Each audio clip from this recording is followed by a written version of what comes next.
नमस्कार दोस्तों, मधुर कथाएं चैनल पर एक बार फिर से आपका हार्दिक अभिनंदन है। तो आज की मेरी कहानी का शीर्षक है बेटे का घर। तो चलिए शुरू करते हैं आज की अपनी ये कहानी। पापा, आप यह गिलास यहाँ टेबल पर नहीं बल्कि अंदर सिंक में रख कर आइए, वरना अभी श्वेता ऑफिस से आएगी तो गुस्सा करेगी। उसे यह सब फैला हुआ पसंद नहीं है। और आप अपना यह अखबार, किताबें, चश्मा और दवाइयाँ भी यहाँ से हटा दीजिए। ड्राइंग रूम साफ सुथरा होनी चाहिए। मैं तब तक श्वेता के लिए कॉफ़ी चढ़ा देता हूँ, सूरज ने अपने पापा हरीश जी से कहा और खुद किचन में पत्नी के लिए कॉफ़ी बनाने चला गया। अभी हरीश जी का कुछ दिन पहले ही हार्ट का ऑपरेशन हुआ था। बेटे के बुलावे पर शहर में बेटे के घर आए थे ताकि अच्छे अस्पताल में उनकी इलाज हो सके। इलाज अभी चल ही रहा था। डॉक्टर ने उन्हें कुछ दवाइयाँ दी थी जो समय पर लेनी थी, इसलिए वह अभी कुछ दिन अपने बेटे के घर में ही रहने वाले थे। हरीश जी चुपचाप अपने बेटे की बात सुनकर अपना सब सामान ठीक करने लगे। तभी उनकी पत्नी सुशीला जी कमरे में आई और पति को इस तरह काम करते हुए देखकर उन्हें बहुत बुरा लगा, परंतु वह कुछ बोली नहीं और सारा कमरा खुद साफ करने लगी। अगर भूल से कहीं कुछ रह गया तो बहू कल की ही तरह फिर से उन लोगों पर गुस्सा करेगी। वह हरीश जी का गिलास उठाकर खुद ही अंदर सिंक में रख आई। वहाँ उन्होंने बेटे को कॉफ़ी बनाते हुए देखकर कहा, सूरज, तुम मेरे और तुम्हारे बाबूजी के लिए चाय भी चढ़ा दो, क्योंकि आज मौसम बहुत ठंडा है, इसलिए तुम्हारे बाबूजी को चाय पीने का मन हो रहा होगा। माँ की बात सुनकर सूरज खींच कर बोला, अरे मम्मी, अभी अभी तो आप लोगों ने चाय पी है और फिर से आप लोगों को चाय चाहिए। थोड़ा अपने मन को रोक कर रखिए। आप लोग दिन भर चाय और खाना का रट लगाए रहते हैं। अपने ही बेटे के मुंह से अपने लिए यह सब सुनकर सुशीला जी दंग रह गईं। वह तो बेटे के घर को अपना घर समझकर रहने आई थी, परंतु यहाँ आने के बाद उन्हें ऐसा लगा यह उनका घर नहीं है। वह तो बस यहाँ मेहमान हैं, जिन्हें 2 वक्त की रोटी और चाय भी नाप तौल कर दी जाती है।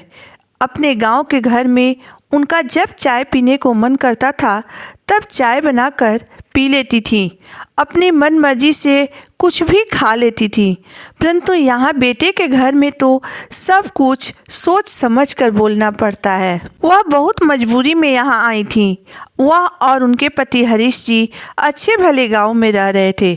अचानक से हरीश जी की तबीयत खराब होने के कारण उन्हें अपने बेटे के घर आना पड़ा। हरीश जी को सांस लेने में दिक्कत होने लगी। उन्होंने गांव के डॉक्टर को दिखाया, परंतु हरीश जी वहां ठीक नहीं हुए। तो फिर उन्होंने अपने बेटे सूरज को बताया तो उसने गांव से शहर आने के लिए कहा, क्योंकि गांव में इलाज की बेहतर सुविधा नहीं थी। सुशीला जी हरीश जी को जैसे तैसे करके शहर ले आई और वहाँ डॉक्टर को दिखाया तो डॉक्टर ने उन्हें काफ़ी महंगा इलाज बताया। डॉक्टर की बात सुनकर सूरज अपनी मम्मी की तरफ देखते हुए कहा, मम्मी, आपके पास क्या पापा के इलाज के लिए पूरे पैसे हैं तो मैं आगे बात करूं, वरना आप खुद देख लीजिए कि आपको क्या करना है। सूरज एक पराये इंसान की तरह बोला। बेटे की बात सुनकर सुशीला जी अपने आंखों की आंसू पोंछते हुए बेटे के हाथ में अपने साथ लाए हुए पूरे पैसे रख दिए। तब जाकर सूरज ने हरीश जी को डॉक्टर को दिखाया और हरीश जी का इलाज शुरू हो गया। बेटे की ऐसी बर्ताव देखकर हरीश जी बोले, सुशीला, अब यहाँ से चलो। मैं यहाँ एक पल भी नहीं रहना चाहता हूँ। मेरा यहाँ बिल्कुल मन नहीं लगता है। मुझे यहाँ क्यों ले आई? मेरा इस घर में दम घुटता है। यह बेटे का घर है, हमारा नहीं। तब सुशीला जी उन्हें थोड़ा गुस्सा दिखाते हुए बोली, आप चुपचाप लेटे रहिए ना, आप क्यों बीच में बोल रहे हैं? आपकी अभी दवाइयाँ चल रही है।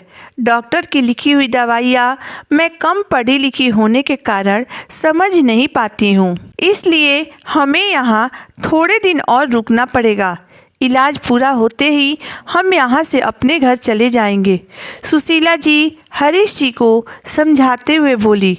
तब तक उनकी बहू श्वेता भी अपने ऑफिस से आ चुकी थी। श्वेता बेहद गर्म मिजाज की लड़की थी, जिसे न अपने सास ससुर की कोई परवाह थी और न ही घर की परवाह थी। उसके आते ही सूरज ने उसे कॉफ़ी दी और अपने ऑफिस के काम में लग गया। सुशीला जी डायबिटीज़ की मरीज थी। हर थोड़ी देर बाद उन्हें भूख लग जाती थी। शाम हो चली थी और अभी तक रोटी बनाने वाली नहीं आई थी। उन्हें भूख लग रही थी।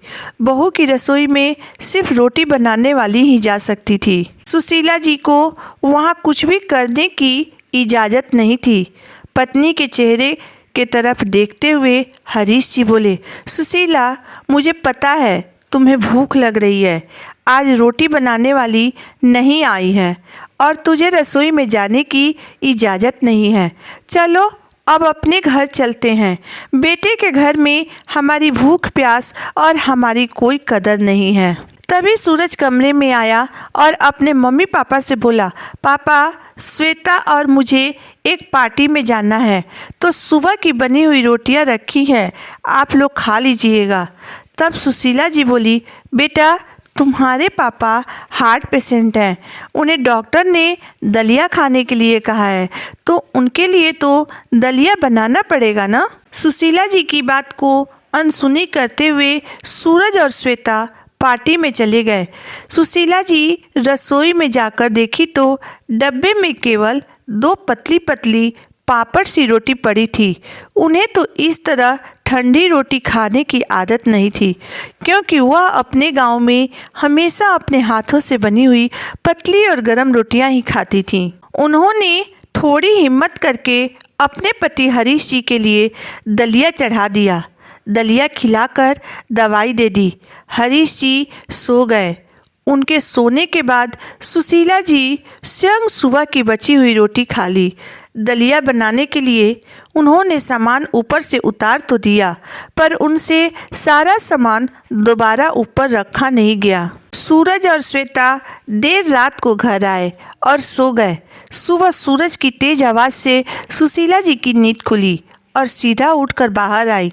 सूरज ने उन्हें देखते ही जोर से चिल्लाते हुए कहा, मम्मी, आपने किसकी इजाज़त से मेरे घर में दलिया बनाई और पूरी रसोई बिखरा दी? बेटे की बात सुनकर सुशीला जी समझ गई कि उनका बेटा अपनी पत्नी के जुबान से बोल रहा है, इसलिए बहू को कुछ कहने की ज़रूरत ही नहीं है। सब कुछ बेटा ही बोल देता है। आज सुशीला जी से चुप नहीं रहा गया और वह बेटे की बात सुनकर फट पड़ी। वह बोली, हाँ, पता है मुझे, यह तेरा घर है और तेरे घर में सिर्फ तेरी ही चलती है, पर तू शायद भूल रहा है कि तेरा यह फ्लैट तेरे बाबूजी ने अपनी ज़मीन बेचकर खरीदी है, परंतु इस घर पर तो हमारा कोई हक नहीं है। हमें तो इतना भी हक नहीं है कि हम अपनी मर्जी से अपनी पसंद का कुछ बना कर खा लें।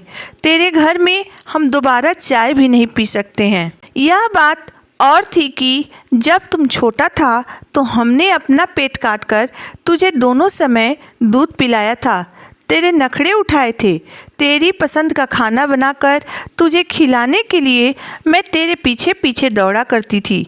तेरे पसंद का खाना बनाकर मैं तुम्हारे चेहरे पर खुशी देखना चाहती थी। तेरे पसंद के लिए मैं और तेरे बाबूजी अपनी पसंद भुला देते थे। तेरे घर में तेरी पत्नी को हमारा बिखरा सामान पसंद नहीं है। यह बात अलग है कि तुमने अपना बचपन मेरे घर में बिताया था, जहाँ तेरे खिलौने हमेशा बिखरे रहते थे।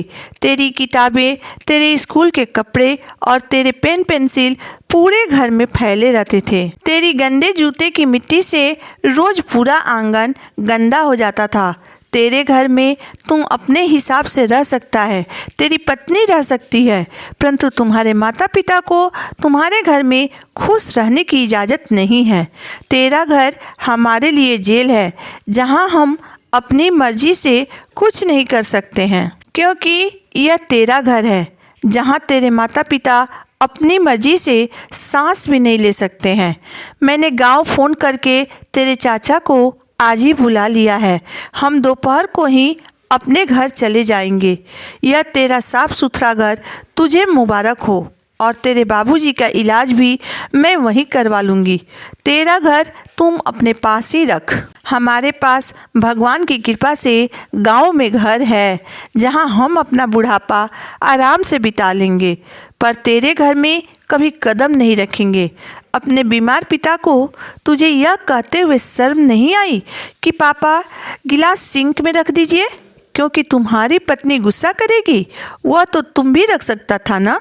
अभी वह कमज़ोर है और बीमार भी हैं, पर तुझे तो अपनी पत्नी की सेवा से फुर्सत मिले तो हमारे लिए कुछ करेगा ना। सूरज को अपनी गलती का एहसास हो गया था, परंतु तब तक बहुत देर हो चुकी थी। सुशीला जी अपने पति हरीश जी के साथ अपने घर चली गईं। दोस्तों, छोटा हो या बड़ा, अपना घर अपना ही होता है, इसलिए अपने लिए एक छोटा सा घर जरूर बनाएं। बेटे के घर के भरोसे कभी मत रहिए, क्योंकि बेटे के घर में सिर्फ बेटे और बहू की ही चलती है। वहाँ आप अपने मन मर्जी से नहीं रह सकते हैं। आपको मेरी आज की कहानी कैसी लगी, आप मुझे ज़रूर बताइएगा। अगर आपको मेरी कहानी अंत तक पढ़ने और सुनने के बाद पसंद आई हो तो मेरे वीडियो को लाइक कर दीजिएगा, चैनल को सब्सक्राइब कर दीजिएगा। तो फिर मिलते हैं एक नई वीडियो, एक नई कहानी के साथ। तब तक के लिए धन्यवाद।